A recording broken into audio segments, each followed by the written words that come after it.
Okay, No can you worries. introduce yourself again real quick, Ning? Sure. Or okay, all right, sorry. Happy. Go. No worries. Happy to. It happens. Hi, everyone. My name is Ning. Many of you may have known me through my work in the city. I work at the budget office. And outside of my city work, I'm a certified neuro retraining specialist and a menopause coach for high achieving women navigating this phase. So, for the next hour or so, I'll share some information that's perhaps we don't usually hear about in conversations about menopause and perimenopause. So, I'm going to share my screen now and let's get started. Um, can you all see my screen now? Yes. Great. Okay.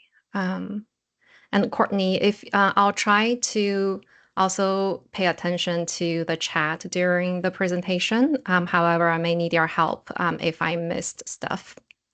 Understood. Thank you. So I'm trying to maneuver my side so I can also see the chat. Give me. Okay, here we go. All right. Um, So, perimenopause, menopause.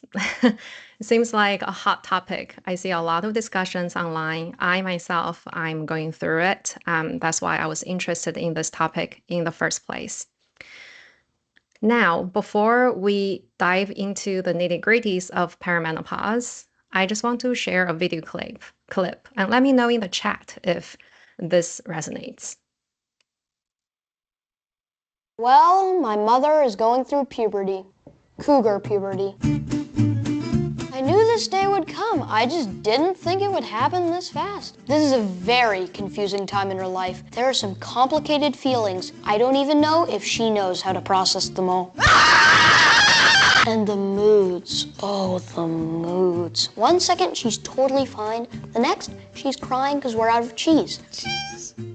I mean, yeah, cheese is important. But it felt personal. And the body changes. We don't talk about it, but things are happening. Growth spurts in all sorts of directions. And you know with puberty, hair starts growing in new places. And she randomly gets all sweaty. Sometimes I don't even recognize her. Who is this person? Is there a stranger living in my house? She's up all hours of the night and tired all day.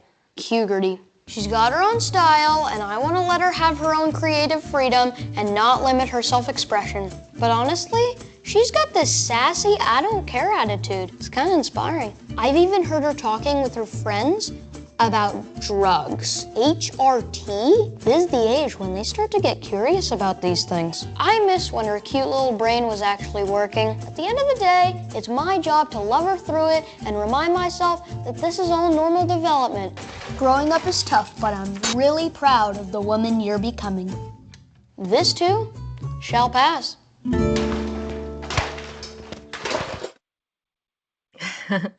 Could everyone hear that okay? And let me Yeah, in the that was great. Yep, people are reacting. okay, great. Um, sounds familiar, right? If you are in the perimenopause phase, some of the common symptoms are like irritability, rage, mood swings, hot flashes, may be familiar, at least some of them.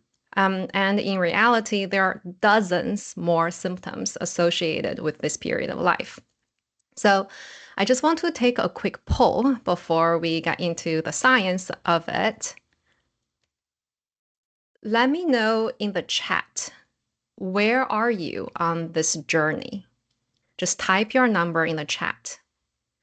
Maybe you're like, I'm not sure if I'm in it or not. Perimenopause, menopause. Okay, I see a lot of twos, threes, some ones and fours. Okay, great, great. Okay, now, how prepared do you feel you are to navigate this phase?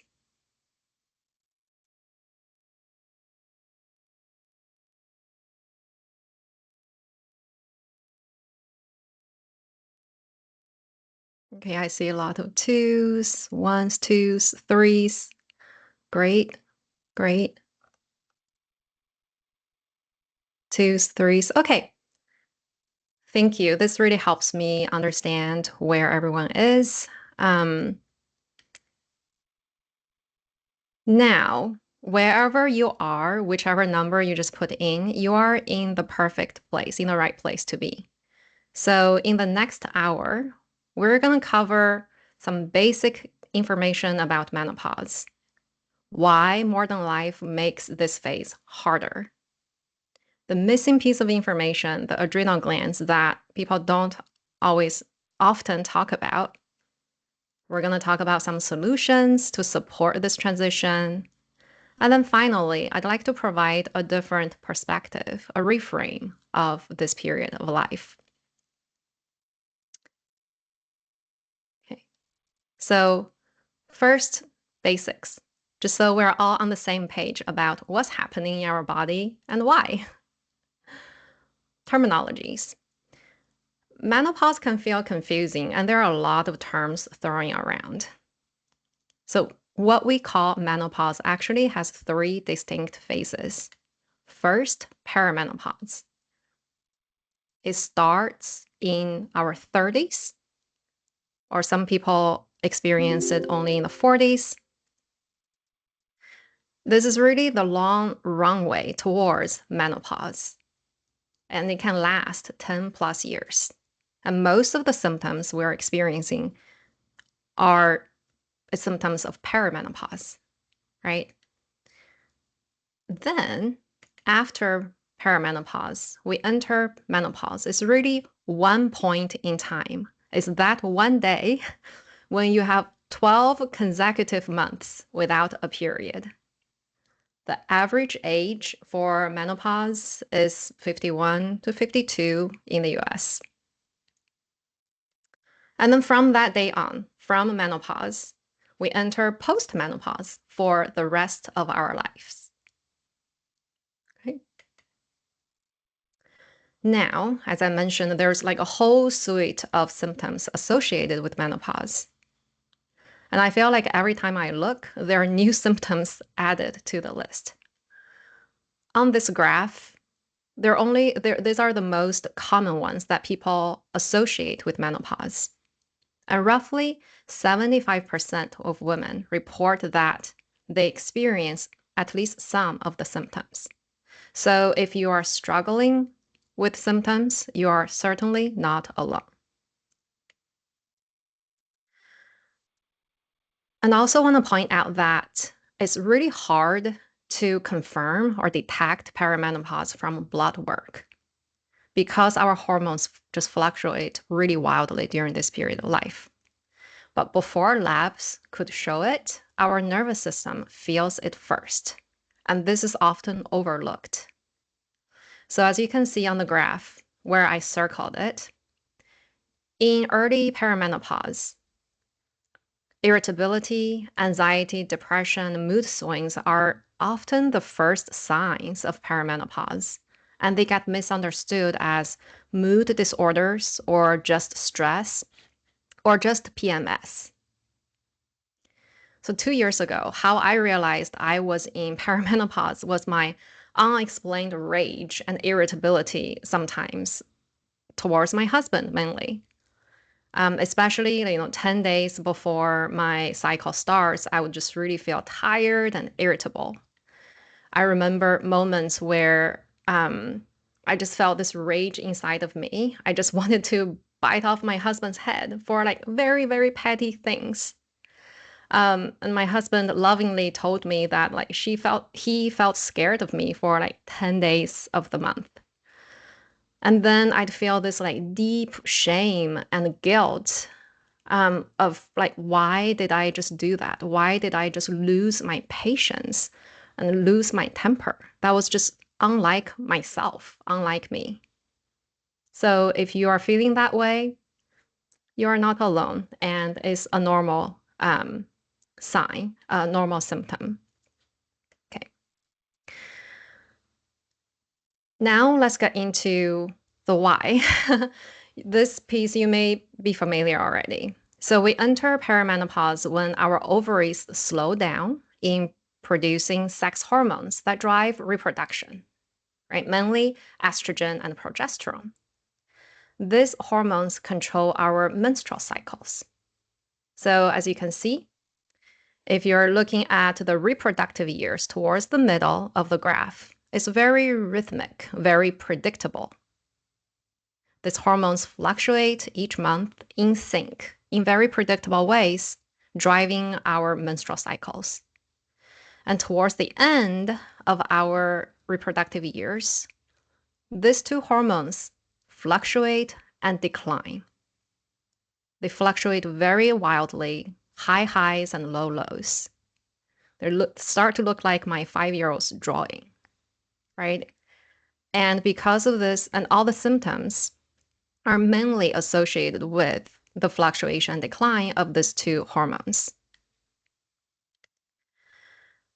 And something important to note is that these two hormones are not only reproductive hormones, they stabilize cortisol levels, they stabilize our moods, and buffer stress in the body. So when these two hormones start to decline and fluctuate, going out of balance, we lose this buffer. And our stress tolerance, our capacity to regulate stress is lower. So if you suddenly feel that you can't handle stress like you used to, or your reactions seem bigger than the situation, like when I experienced unexplained irritability, you are not imagining it. This is one of the main reasons.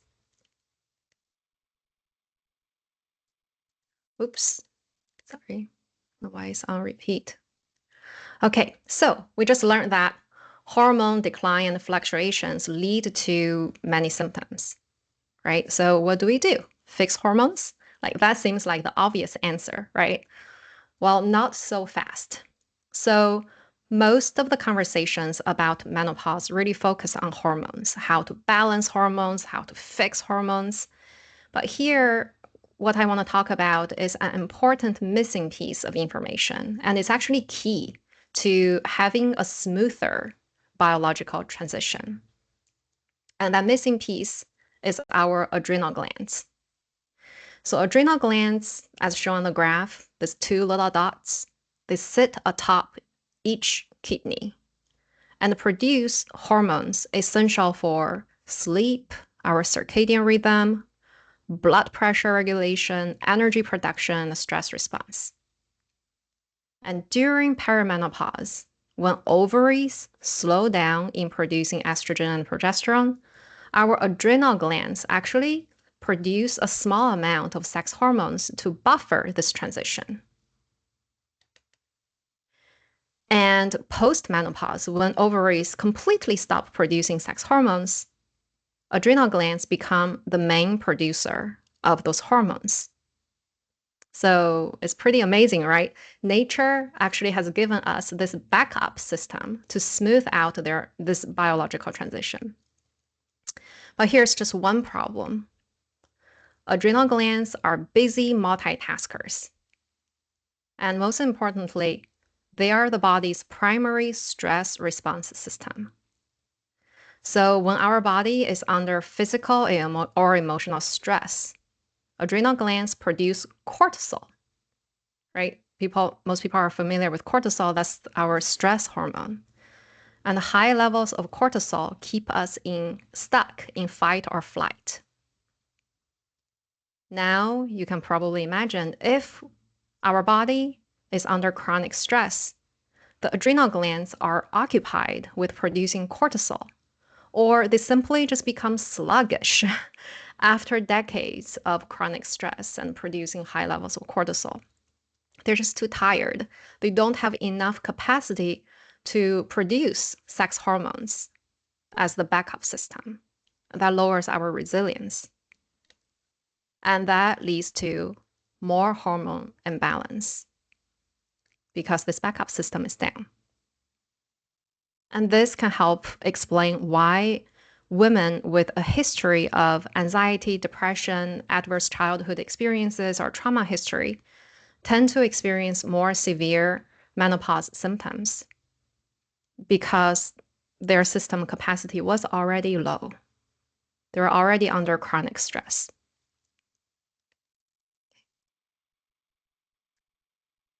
And now that really poses a problem for the modern women, for us. So their more recent research have shown that today, women report earlier and more severe perimenopause symptoms than previous generations. And now there are many factors contributing to that finding. And stress is a main factor.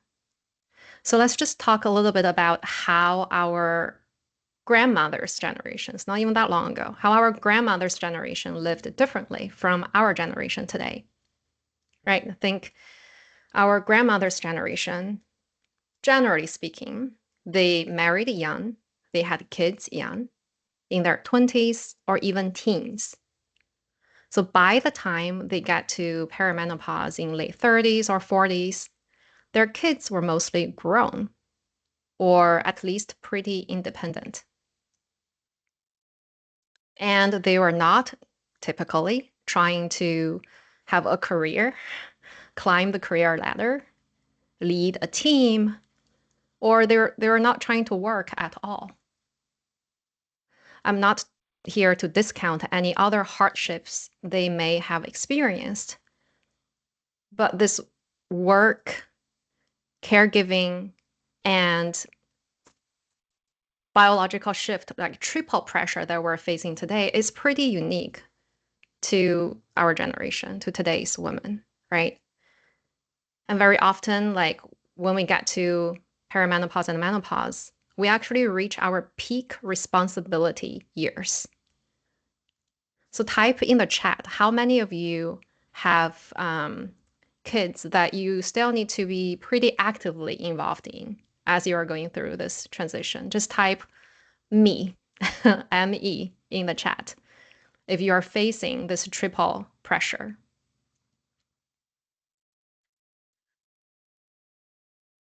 Right, it's probably, yeah, all of you. Oh, my Amanda, 51 with a 5-year-old. My hat's off to you. That's a lot of work. Yeah, so no wonder we're tired. And another emotional stressor that our grandparents' generation didn't have is social media. They didn't have social media bombarding them with news of war in Iran, poison in our food, mass shooting, or whatnot, 24/7. That's a lot of mental stress, and our nervous system is not designed to carry that amount of mental load. And COVID. That several years of chronic stress, I think a lot of us have just like put it behind, it's over, not thinking about it anymore. However, that chronic stress have left an imprint on our nervous system that I think most of us have not fully dealt with. Now, in addition to these emotional stressors, we also have physical stressors that's unique to today's world too. Pollutants, endocrine disrupting compounds messing with our hormones in our food, water, air, clothes, everything we touch, pretty much. There are potential pollutants, right? And there are nutrient deficiencies in our modern food system as well. So these are all like additional stressors that we perhaps have normalized carrying day in and day out, but they're really stressing out our adrenal glands and our nervous system. So for the high-performing woman, I'm looking at all of you here today. You have entered perimenopause with a nervous system already at capacity after decades of overfunctioning, being responsible for everything and everyone around you, holding stress internally and silently, and being the shock absorber for families and teens. So before perimenopause and menopause, estrogen and progesterone buffered that load. Remember, they buffer stress. So you were able to carry that load. You were able to manage beautifully. Now that buffer is gone. So if you feel I can't handle stress like I used to, I don't feel like myself, I can't sleep, small things that I used to handle really well just feel overwhelming. It's not that you are all of a sudden failing at stress. It's just that the buffer is gone and what was underneath came to the surface.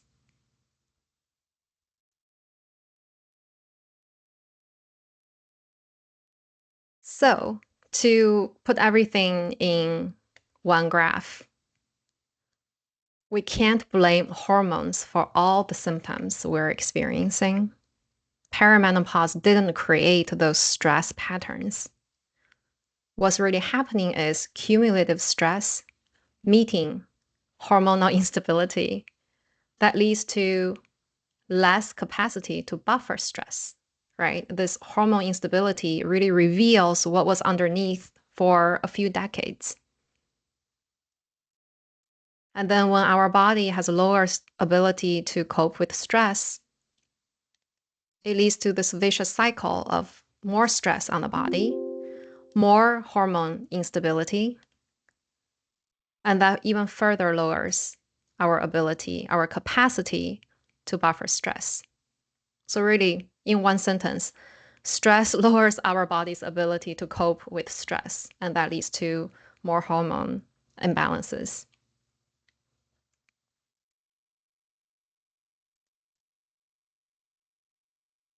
Okay, so that was a lot of information. I just want to take a pause here and just summarize what we just went through on this slide. So during perimenopause, basically towards the end of our reproductive years, ovaries produce less estrogen and progesterone. And under stress, our backup system, the adrenal glands, can't back up, can't produce this additional sex hormones to modulate this transition. So we can't blame hormones for everything. What's equally important, if not more important, is that your stress history shapes your symptom intensity.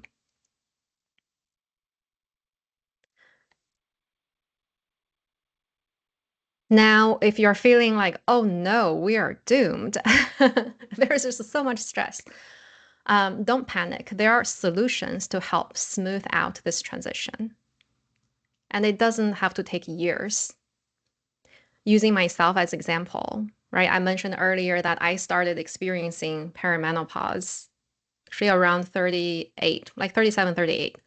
I felt like it hit me very suddenly. I used to feel pretty energized and calm. I didn't used to feel PMS symptoms. And then all of a sudden, I noticed like mood swings, PMS. I couldn't sleep well, at least for 10 days of the month. I also started having breakouts on my skin, worse than my teenage years. I felt like my skin was either too dry or too oily, sometimes, at once. I was feeling bloated around my waist, even though I was eating healthy.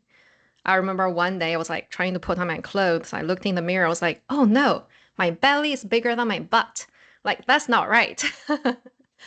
But now I feel calm and energized again. I'm sleeping better. I'm not feeling bloated. My skin cleared up. My PMS symptoms got a lot better. I barely feel it most of the months. And I help my clients. My clients have similar transformations within just a few months. So there's definitely hope.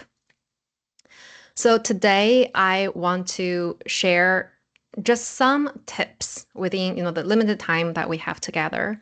I want to share some tips you can immediately implement in your life to optimize adrenal function, rebuild capacity, and support this hormonal transition. This is not an exhaustive list of everything, but just some easy starters. So first, I want to talk about food, what to eat. We are what we eat, right? Food has a huge impact on our system in general. So optimize protein. Protein balances blood sugar, so we don't get blood sugar spikes. That helps stabilize our moods and adrenal glands and cortisol level. So that includes actually lower simple carb intake. Try to prioritize a high protein breakfast instead of carbs so we don't get that sugar rush, sugar spike in the morning. And then for each meal, eat at least 30 grams of protein. That's actually not a whole lot.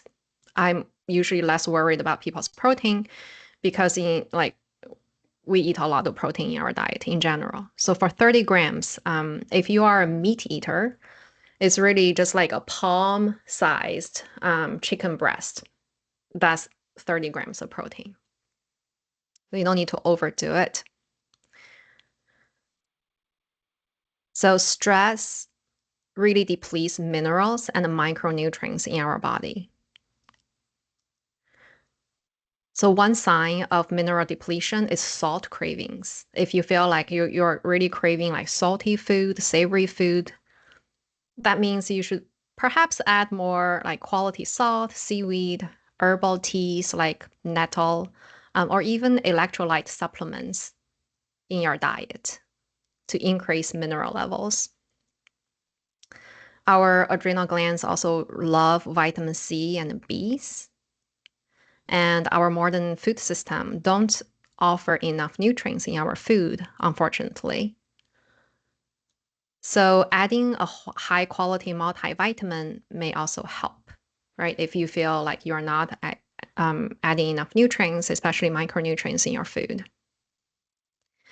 Now, the next one, you may not like to hear it, but watch the caffeine.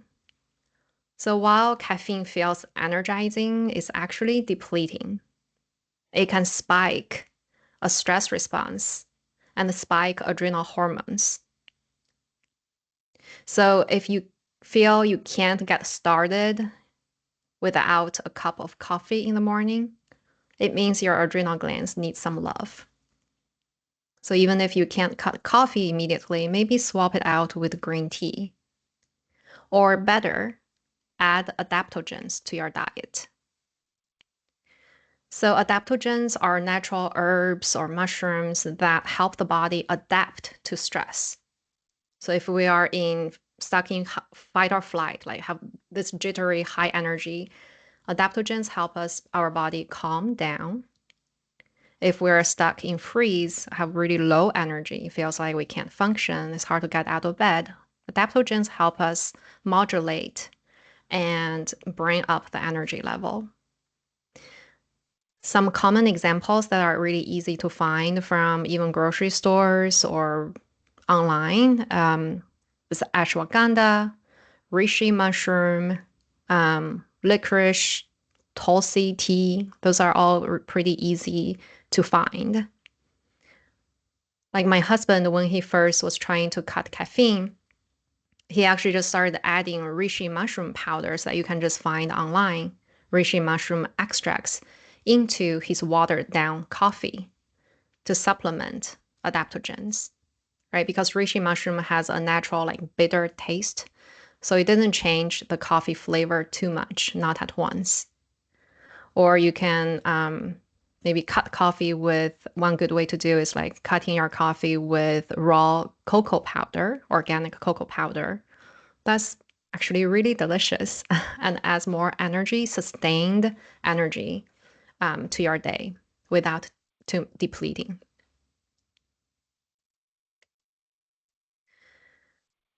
So those are what to eat, a simple list.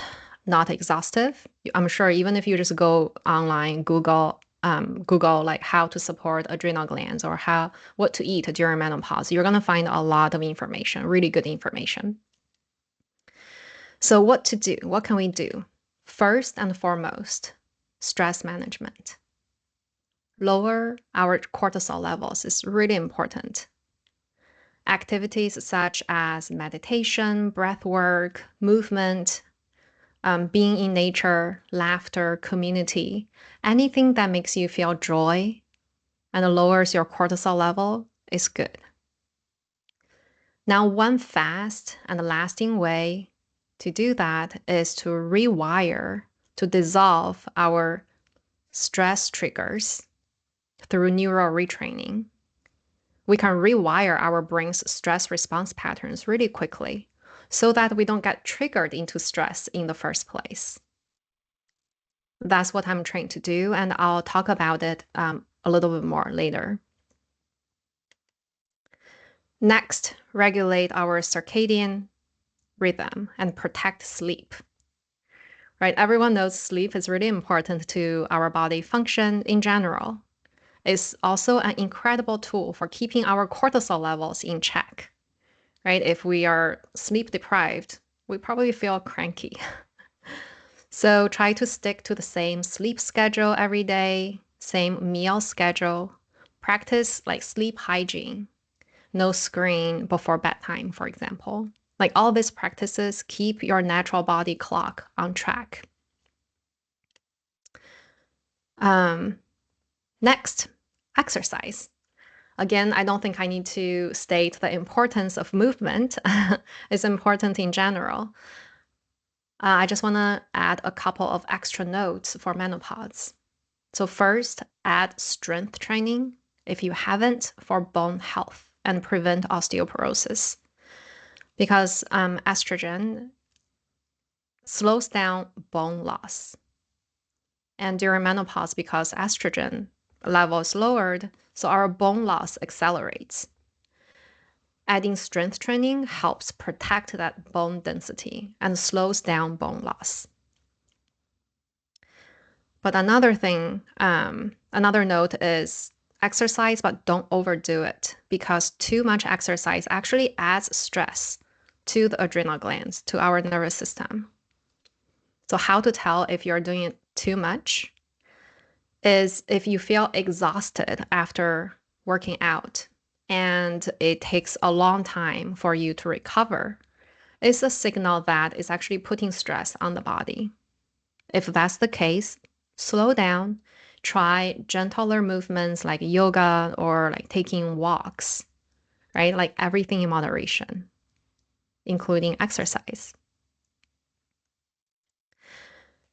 Now, the next tip may seem unusual to many people, eating warm food or drinks. It's actually a common practice in Eastern medicine, such as traditional Chinese medicine, which I use a lot, and Indian Ayurvedic medicine, because our internal organs like warmth.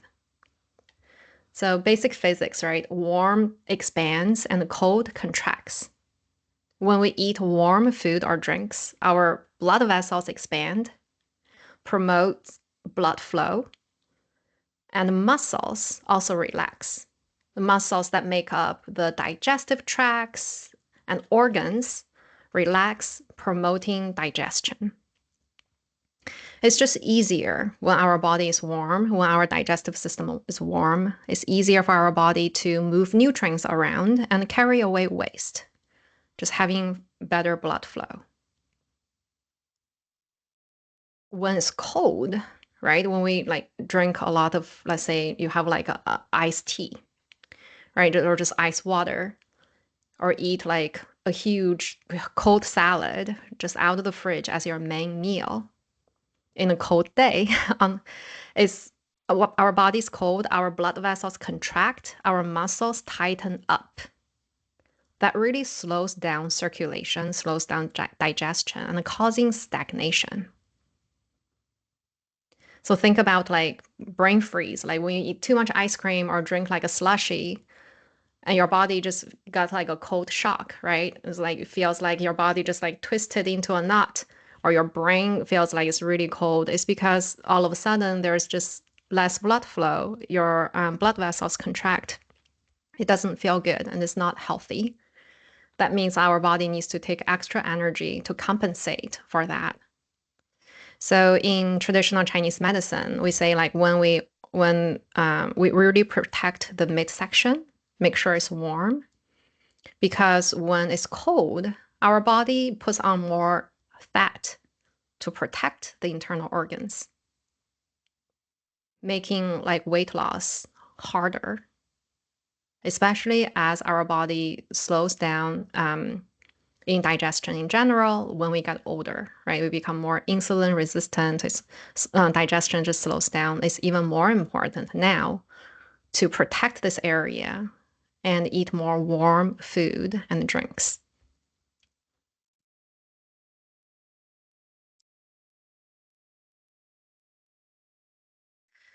Now, I want to share a few of my personal favorite foods and herbs that helps balance hormones. Well, first, I just want to say, like, we can't fully balance hormones, right? As they are meant to fluctuate.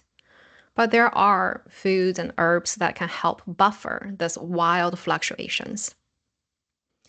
So one easy way to help that is taking in more phytoestrogens. So phytoestrogens, fancy word, it really just means plant-based compounds that mimic estrogens in the body, such as flax seeds, soy, legumes, and certain herbs.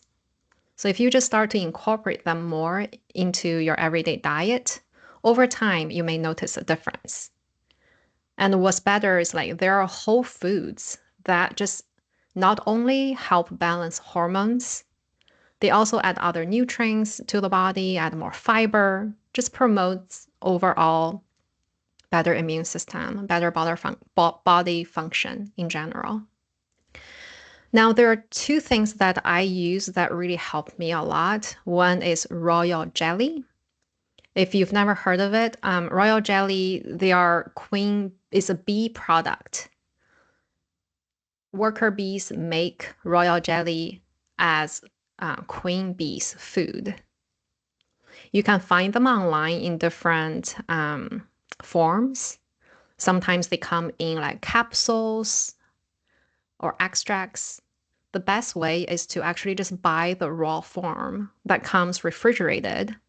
It's just the royal jelly. And every day you just take like half a teaspoon, even a third of a teaspoon in the morning before you start eating food, just so it absorbs better. That's what I do every day. It's used in traditional Chinese medicine for many, many years, not just for like menopause. It helps increase fertility, for fertility treatment as well. And next is wild yam cream. Some of you may have used it or heard of it.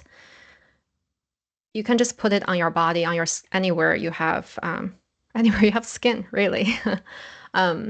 Just once or twice a day. It also helps balance the hormones.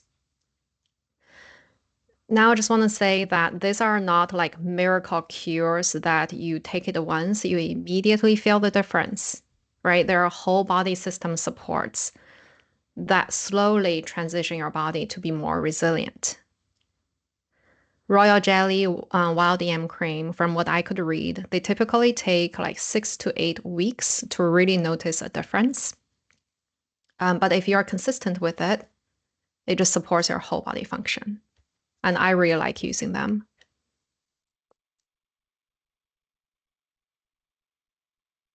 Okay, now I know this is a topic of interest, so I'm sharing that a little bit about that today, but I'm not going to go too much into the details. It's hormone replacement therapy. Some of you may be using it, some of you may be considering it. So hormone therapy can be appropriate, but I just want to share some things to consider.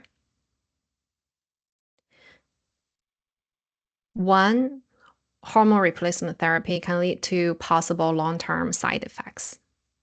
It doesn't work for everyone. Everyone's physiology is different. And to me, most importantly, it doesn't change the stress physiology. It doesn't address the underlying capacity issue, because our stress physiology amplify how symptoms feel and how resilient the body is. Right? Menopause is normal, but the symptom intensity is shaped by stress load, life context, and nervous system burden. If we don't fix the underlying stress resilience and the cortisol issues, they will lead to health problems in the future.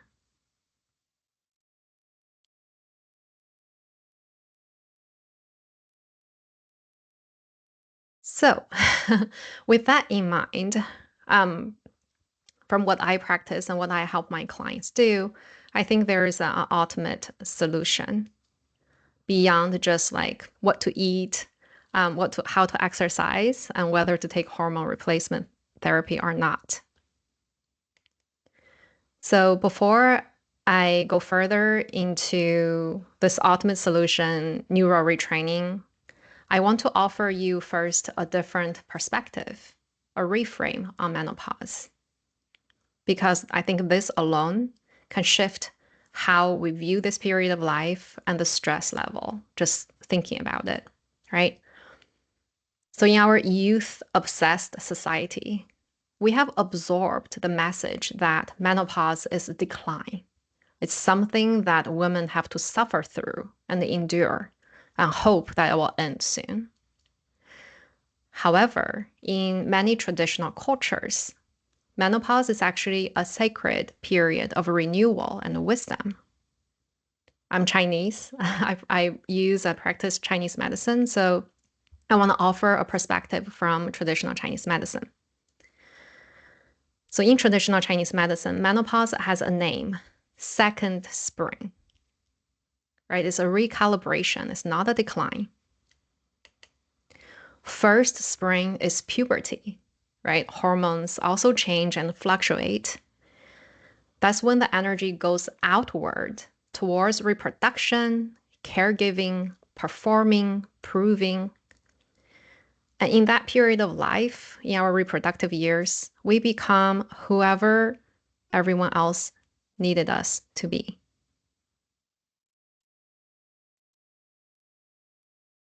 And the second spring is menopause. That's when energy returns inward towards the heart space, energy conservation, and longevity. That's when we become the matriarch of our families and society. So it's a very different perspective, right? And I love this name, like second spring. It can feel chaotic because spring is like things break, like seeds break before they can grow. It can feel chaotic, but overall, it's actually a period of incredible renewal. I want to use my mom as an example. She's 66 today. Now thinking of it, I should have probably put a picture of her on this slide. She's 66. She's strong. She's healthy. She's sharper today than she was when she was like 30 or 40 years old that I can remember. She helps me with my kids. She's energetic.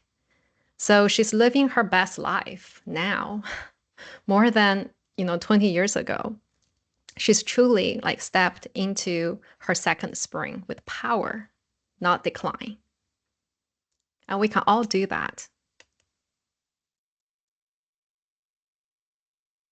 So with that in mind, how do we get to the place where second spring is a place of empowerment, is expanding capacity, right? We can't stop hormone fluctuations and decline because it's a natural part of being human. The key to have a smoother transition is to expand our capacity. I'm not talking about expanding capacity to take on more work. What I meant is expanding our body's capacity to respond to stressors, including hormone fluctuations. Remember, we talked about earlier, there are different stressors to our system, right? External stressors like pollutants, caregiving work. The hormone fluctuation is seen by our body as an additional internal stressor. If our body has a resilient, large capacity to work with stressors, this transition can feel easier, right? That's why some women don't feel the symptoms or have less severe, intense symptoms. We can grow our capacity, recover our capacity, and influence how much our body can buffer this additional stress. Now, the best way I found for myself and my clients is to do that is to build regulation capacity to regulate stress responses.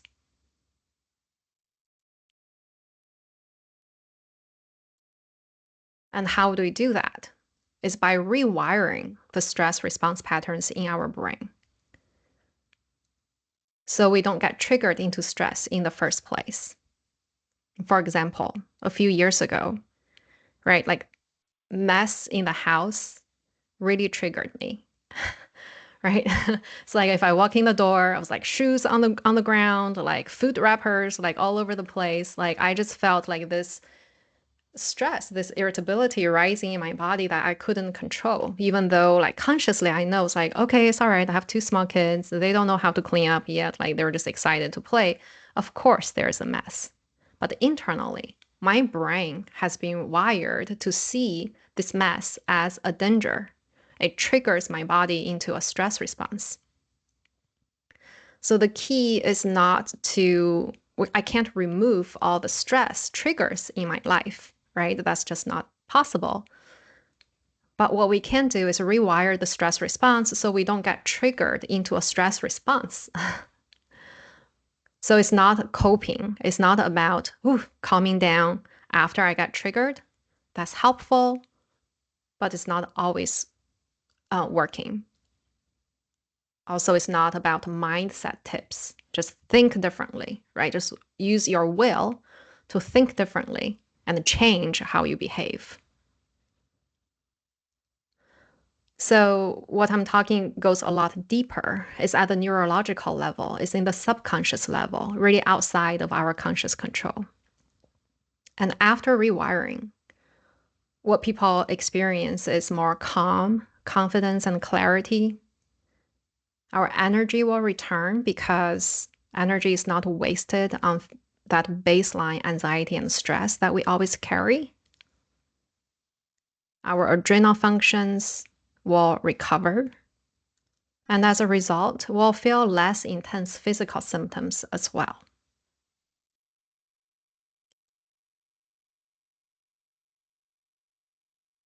Now, I know many of you may need to drop off. So I just want to quickly go into like a summary, just summarize what we went through. It was a lot of information. Thank you for staying with me.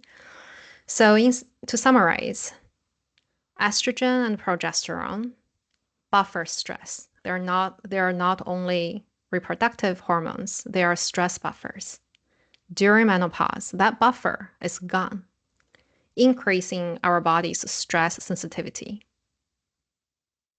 And chronic stress impairs adrenal functions, leading to more severe symptoms.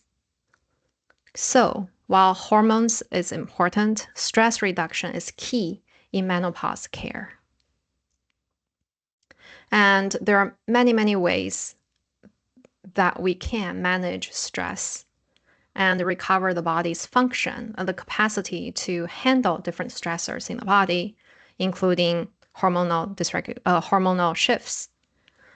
One way that we can do that really quickly is neural retraining, to dissolve stress triggers and shift our body's stress responses so that our baseline is calm.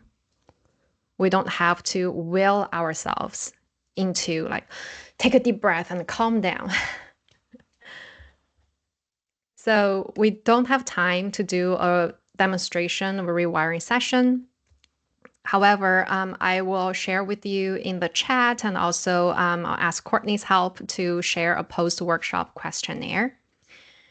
If you're interested in learning more about Second Spring, more tips about and information in general about menopause care, I just started a newsletter called Second Spring Reset to share that information. And soon I'm going to start like free group brain rewiring sessions if anyone's interested. So if you are, please put your personal email in that questionnaire, because I try my best, like, separate my work from this work. I only do my coaching work on Fridays when I have it off or during lunch hours like this. Or you can feel free to contact me outside of work. And this is my email on the screen. Well, that's all I have for today. Thank you so much for listening. I hope you haven't fallen asleep. I can't see your faces. Feel free to please come off mute perhaps, or just like type your questions or any feedback in the chat. And I'm going to stop sharing for a second and share the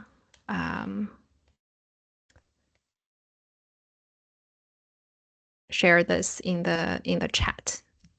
Okay. Ning, that was so beautifully delivered. I really appreciate it. Yeah, I was going to say the same. Thank you very much, Ning. That was wonderful. Made me calm just listening to it. So thank you very much. So again, if you want more information, we put Ning's email in the chat. She's going to send me a newsletter or a questionnaire that I will probably send. Well, we'll talk after. Why don't you stay on the line for a minute, Ning, just to make sure. Who, if we want to, I kind of want to send it out to a bigger group, but we'll see. If this was of interest to you and others, we can bring Ning back. We can have folks around this topic as we're aging. This is a topic, I'm more interested in this topic than daycare at this point in my life, right? But we are a group that is trying to serve folks that are pregnant all the way to caregivers that are grandmas. So yes, we're going to send out the presentation. I see Amanda's note. So Ning, I think, is going to make a PDF or something. We'll send it out. Again, Yes, she and I will definitely. chat afterwards to see if we want to send it to the bigger group or people who RSVP'd. We'll talk about that. We've recorded this. I'm going to have to stop recording now. Or I'll just leave it for now. So we'll try to send out the recording as well. And yeah, and people are saying they'd like to share the presentation with friends and clients. I think that's also something to talk to Ning directly about. And stay as calm as possible. I think this was so interesting, Ning. A lot of us are also, taking care of our parents at this point, right? We're also, again, as an older kid that's older, we've got that coming as well, which was different, again, similar to your point of generations ago when we were more of a village or we were more all together. So anyway, so I think that's another thing to think about. And I agree, just very clear, very well done. Kudos to you, Ning. Thank you very much. Oh, thank you, Courtney, and thanks everyone for attending the session. I'm glad that the information resonated. I feel like, we're the sandwich generation, right? As you mentioned, Courtney, it's like, I'm taking care of my mom. I mean, she's healthy, thank goodness, but there are still, things to take care of. My dad, that's a different story.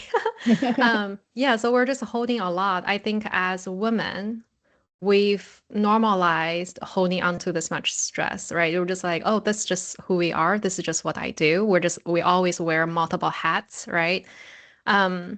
So just want to share that. It's like how first thing really is what we are feeling is normal, right? There's nothing wrong with us if we're all of a sudden feeling like I don't feel like myself. Like, this is why. Like, of course, we're not feeling like ourselves. So I hope at least that got through and resonated with people. And yeah, there are so many things that we can do. And I'm truly happy to, if people are interested, to just hold a brain rewiring session for people to just experience like, just like take a breath and let some things go. I'm just reminding people that the questionnaire right now is already in the chat, but we'll also send it out. But if you want to go ahead and look at that, it's in the chat. It's hard. I wish that was like labeled or something. But anyway, it's up there and we'll also send it out. But she's already put it in there. Thanks.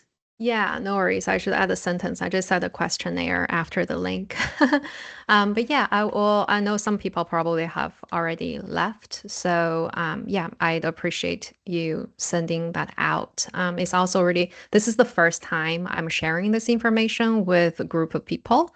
So any feedback you have for me, any information that you're like, oh, I'm highly interested, but I didn't hear that, let me know. Or any other feedback for me, really, to help me deliver this information in a more clear, concise way that can help and benefit more people. So far, I'm only seeing very positive responses to your presentation. So polished and interesting, clear and well done, containing new information. So great work. All right, I think with that, we're at 1, 2, 3, 4. Always a fun time to look at the clock. I think people are heading out, so that's great. Thank you for being here. Again, let us know. PDX City Parents Leadership is our email address. Goes to 3 or 4 of us. We'll get information out to Ning, and have a great afternoon and good luck with your second spring. And Thank Ning, you. we'll stay on for a minute. Thank you. Yeah. Thank you, everyone. Thanks, everybody. Have a great afternoon. Well done, Ning. That was really excellent. You did a great job. I would not have known that was the first time you had done that. So yeah. I appreciate it. Yeah. So I just confirming what you're comfortable with. Okay, actually, I'm going to try to stop the recording now. We don't need to record and transcribe. Stop recording. Stop.